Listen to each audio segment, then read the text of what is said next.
cursistas, sejam bem-vindos. Eu sou a professora Ellen Castro, me graduei em Letras Português e Espanhol e me pós-graduei em Educação Inclusiva com ênfase em Libras. Trabalho há 7 anos como intérprete nas redes estadual e municipal. Neste módulo, nós estaremos juntos para trabalhar a disciplina Português como Segunda Língua para Surdos. Em nossos estudos, nós estaremos refletindo sobre o ensino de uma segunda língua, a língua de sinais como língua materna, o processo de aquisição da língua e linguagem, bilinguismo, políticas públicas e, é claro, discutiremos algumas ideias sobre as possibilidades de se ensinar o português como segunda língua para surdos. Nossas aulas serão expositivas, abordando estes assuntos, mas nós também teremos a possibilidade de empregar a teoria aprendida em nossas atividades práticas. Em nossos fóruns, teremos a oportunidade de compartilhar, bem como esclarecer, quaisquer possíveis dúvidas surgidas no decorrer de nossas aulas. Como nós já sabemos, qualquer cidadão, seja ele ouvinte ou surdo, tem o direito à educação. De acordo com a Constituição de 1988, todos devem ter igualdade de condições para o acesso e permanência na escola.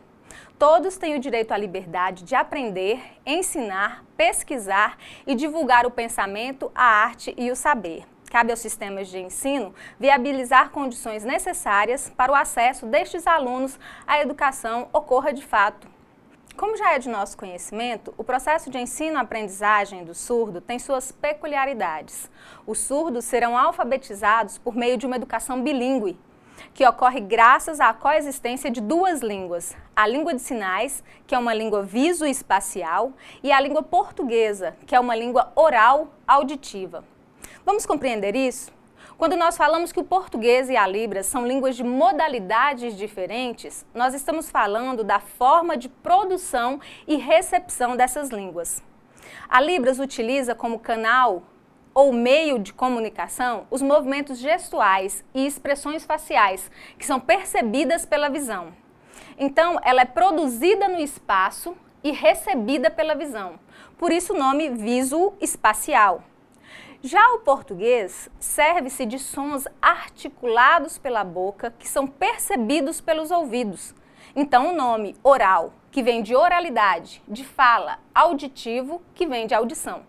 Por isso o nome oral auditivo. Vocês acham que as diferenças dessas línguas estão apenas na forma de produção e recepção?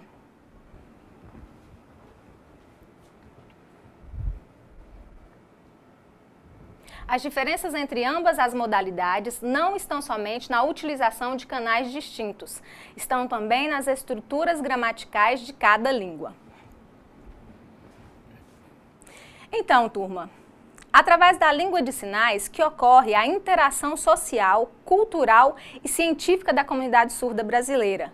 Ela é utilizada nos espaços criados pelos próprios surdos, como, por exemplo, nas associações, nos pontos de encontro, nos lares e nas escolas.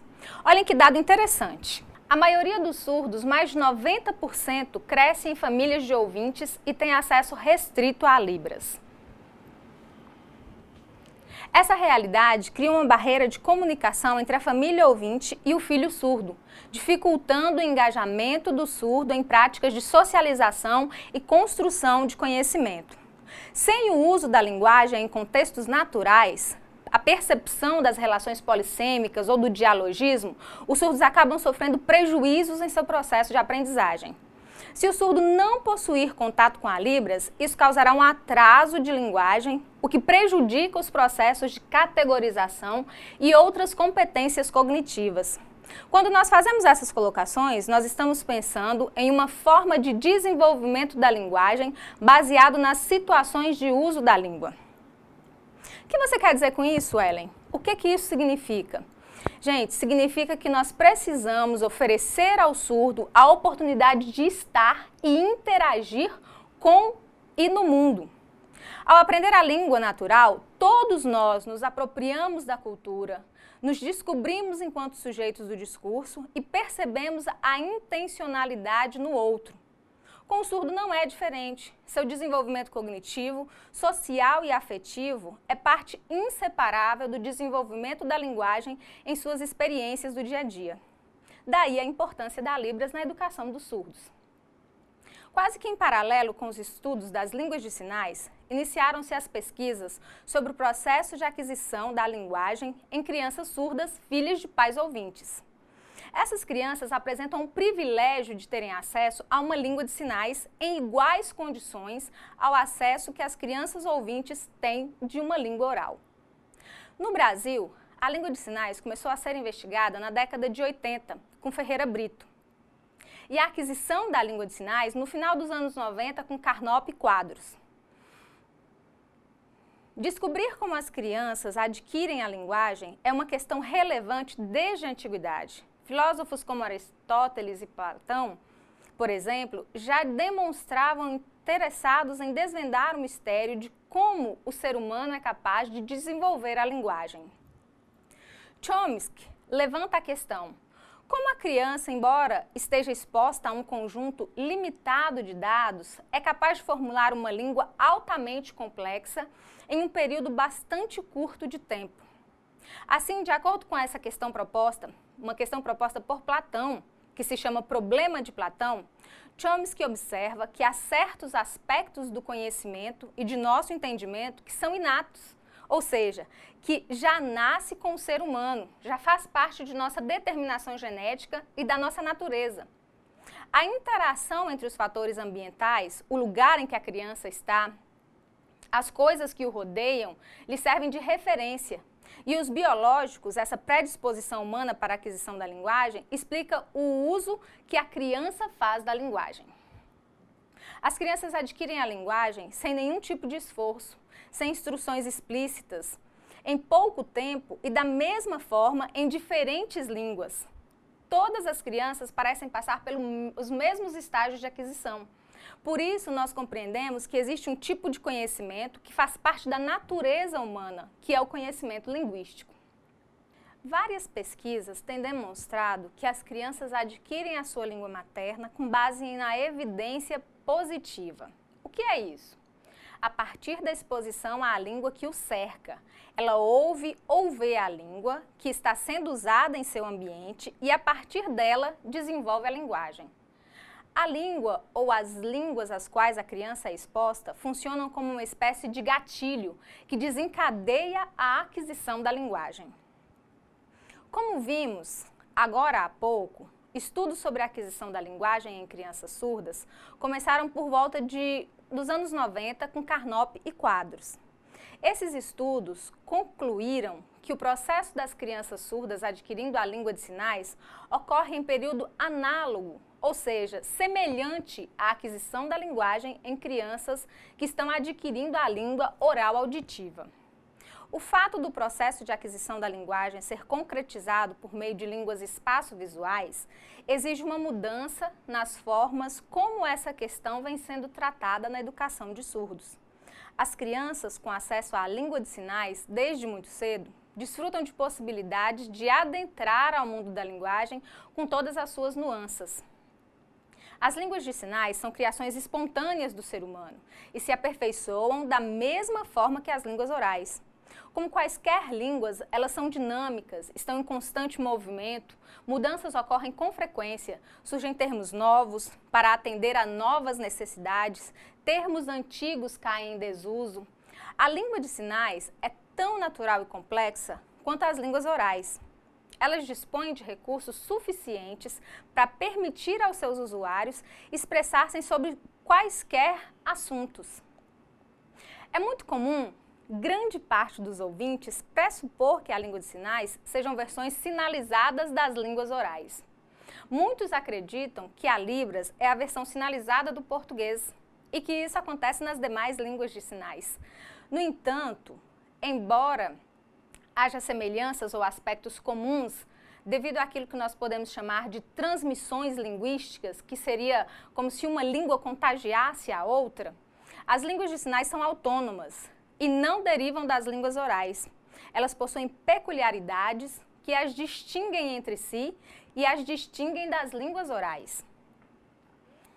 Muitas pessoas pensam que a língua de sinais em todo o mundo são iguais. No entanto, é importante ressaltar que essa é uma língua natural, com léxico e gramática próprios. Assim, cada comunidade surda desenvolveu a sua própria língua de sinais ao longo dos tempos, como a comunidade ouvinte desenvolveu a sua língua oral. Existem países que apresentam até mais de uma língua de sinais. Vamos fixar isso, gente. Nenhuma língua é superior ou inferior à outra. Cada língua se desenvolve e se expande de acordo com a necessidade de seus usuários. Nós vamos falar um pouco também sobre língua materna, língua e linguagem. Então, turma, é importante nós refletirmos um pouco sobre esses temas, porque eles estão dentro da linguística e é através dos estudos realizados nessa área que a comunidade surda tem tido respaldo para lutar pelo direito de uma abordagem bilíngue em seu processo educativo. De acordo com o Grugian, 2001, vamos entender que uma proposta bilíngue precisa levar os surdos a tornarem-se membros de ambas as culturas, surda e ouvinte. Eles precisam se identificar, pelo menos em parte, com a comunidade ouvinte, visto que eles estão inseridos em uma sociedade ouvinte. A identidade de um indivíduo se constrói por meio da linguagem. Essa se constitui a partir da relação do sujeito com outras vozes discursivas. Assim como o ouvinte, o surdo necessita, o mais rápido possível, entrar em contato com a sua própria comunidade, pois os processos identificatórios de uma criança surda têm início preferencialmente com a interação com os outros surdos. Ao pensarmos na relação entre língua materna e segunda língua, percebemos que o domínio da língua materna influenciará consideravelmente no aprendizado de uma segunda língua. Guardem isso, o domínio de uma língua materna, da língua materna no caso, influenciará consideravelmente no aprendizado de uma segunda língua. Espera-se que o usuário de uma língua consiga desenvolver a capacidade de empregar de forma correta a língua em suas diversas situações de comunicação. Independente desse sujeito ser falante de uma língua oral ou de uma língua de sinais, ele deve ter a capacidade de criar sequências linguísticas gramaticais aceitáveis. Travaglia chama essa capacidade de competência textual. Então, os usuários da língua, em sua situação de interação comunicativa, são capazes de compreender e produzir textos, sejam eles escritos ou sinalizados, que possam ser considerados bem formulados.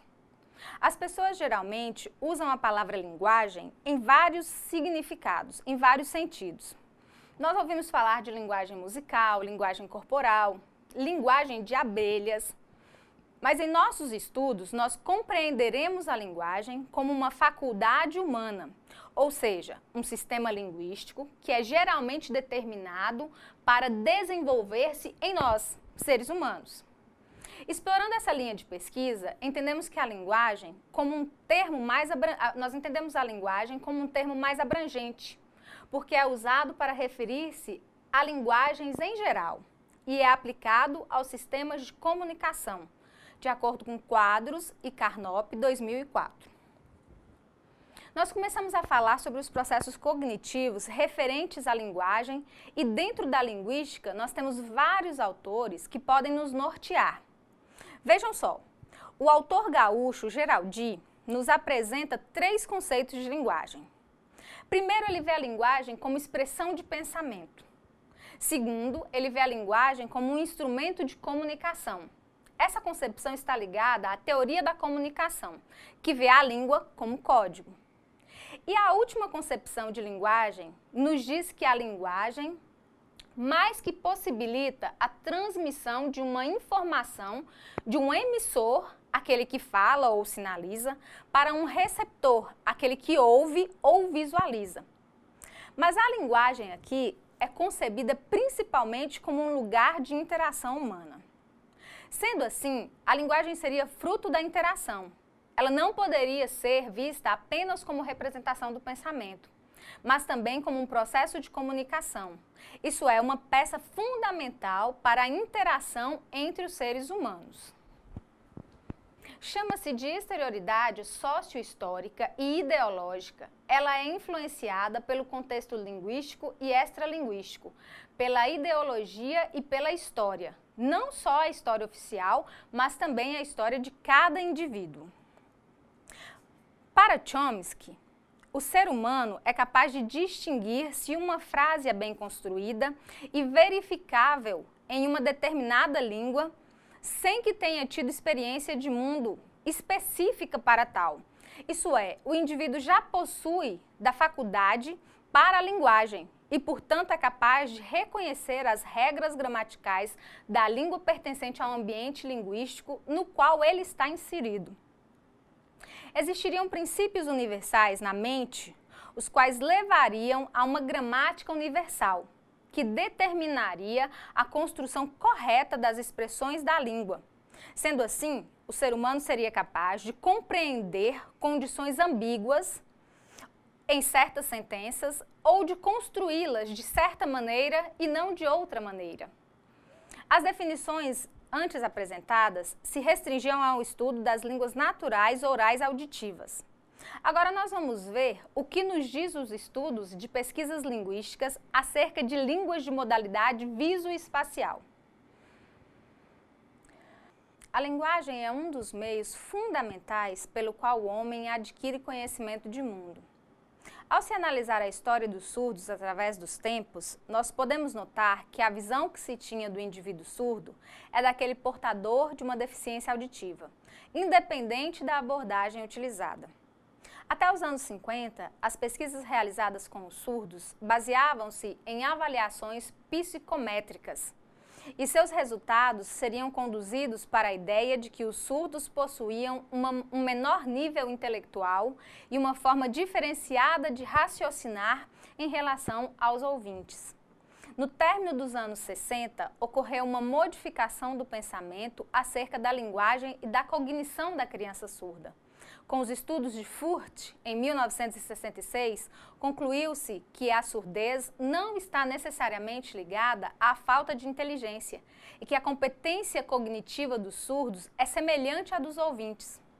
Como nós mencionamos há pouco, a partir das décadas de 80, novos conhecimentos a respeito da língua de sinais e processos cognitivos dos sujeitos surdos contribuíram para que o surdo fosse considerado como possuidor de uma cultura, de uma língua e de uma identidade própria. Hoje, estudiosos de aquisição da língua por pessoas surdas ressaltam que toda criança surda deve se manter em um ambiente bilíngue. Tal concepção sugere o uso tanto da língua de sinais quanto da língua oral, em sua modalidade escrita. Pois dessa maneira, as crianças conseguiriam desenvolver melhor suas capacidades cognitivas, linguísticas e sociais. Vamos pensar as línguas como uma capacidade humana para a linguagem. Ela é o código que nós utilizamos. As línguas podem expressar culturas, valores, identidades e padrões sociais de um grupo. Além disso, há de se considerar o lugar de onde as pessoas falam, a imagem que elas têm umas das outras, a posição social que essas pessoas ocupam e ainda o que dizem e até o que elas não dizem. Esses conceitos de linguagem estão ligados, visto que os falantes de certa língua, ao utilizá-la, estarão concomitantemente comunicando-se, pensando sobre o que devem falar e ainda interagindo no seu meio social. O português é a língua oficial de nosso país e é